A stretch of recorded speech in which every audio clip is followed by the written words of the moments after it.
நேயர்கள் அனைவருக்கும் என்னோட அன்பான வணக்கங்கள்.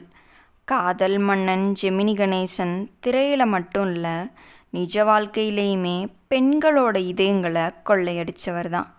அவரோட காதல் லீலைகளுக்கும் ரகசிய திருமணங்களுக்கும் திரையுலகில் அப்போது பெரிய பேச்சாக இருந்துச்சு. ஆனால் ஜெமினி கணேசன் யாரிடமும் சொல்லாமல் ரகசியமாக வச்சிருந்த ஒரு காதல் விஷயத்தை கவியரசு கண்ணதாசன் ஒரு பொது மேடையில் பாட்டிலேயே போட்டுடைத்த சுவாரஸ்யமான சம்பவம் உங்களுக்கு தெரியுமா? வாங்க பார்க்கலாம். வீடியோவை முழுமையாக பாருங்கள். நம்ம சேனலை சப்ஸ்கிரைப் பண்ணிக்கோங்க. ஜெமினி கணேசனும் கண்ணதாசனும் மிக நெருங்கிய நண்பர்கள் அப்படின்றதுனால ஜெமினியின் காதல் கதைகள் அனைத்துமே கண்ணதாசனுக்கு அக்குவேறு ஆணிவேராக தெரியும். ஒரு முறை திரையுலகினர் அனைவரும் கூடியிருந்த ஒரு பிரம்மாண்டமான பாராட்டு விழா மேடையில் கவியரசு கண்ணதாசன் கவிதை வாசிப்பதற்காக மைக் முன்னாடி வந்து நிற்கிறார். முன்னால் ஜெமினி கணேசன் தன்னோட குடும்பத்துடன் உட்காந்துருக்கிறாரு.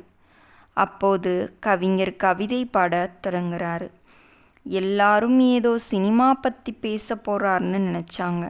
ஆனால் கண்ணதாசனும் காதல் மன்னன் ஜெமினி கணேசனுக்கு எத்தனை காதலியரோ என்று ஆரம்பித்து ஜெமினி கணேசன் ரகசியமாக வைத்திருந்த காதல்களையும் அவருடைய காதல் சுபாவத்தையும் நயம்பட அதே சமயம் வெளிப்படையாக கவிதையிலேயே வளைத்து வளைத்து வறுத்தெடுத்து விட்டார்.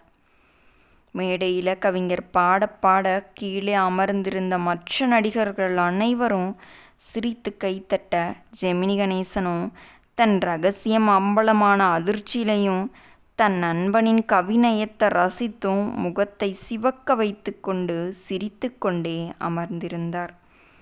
நட்புக்காக எதையுமே விளையாட்டாக செய்யும் கவிஞரின் குறும்புத்தனத்திற்கு இந்த சம்பவமே ஒரு பெரிய சாட்சி.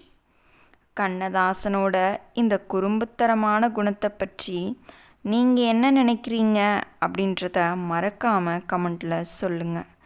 இந்த வீடியோ பிடிச்சிருந்துச்சுன்னா லைக் பண்ணிவிட்டு நம்ம சேனலையும் சப்ஸ்கிரைப் பண்ணிக்கோங்க. நாளைக்கு இதே மாதிரி வேறு வீடியோவில் சந்திக்கிறேன்.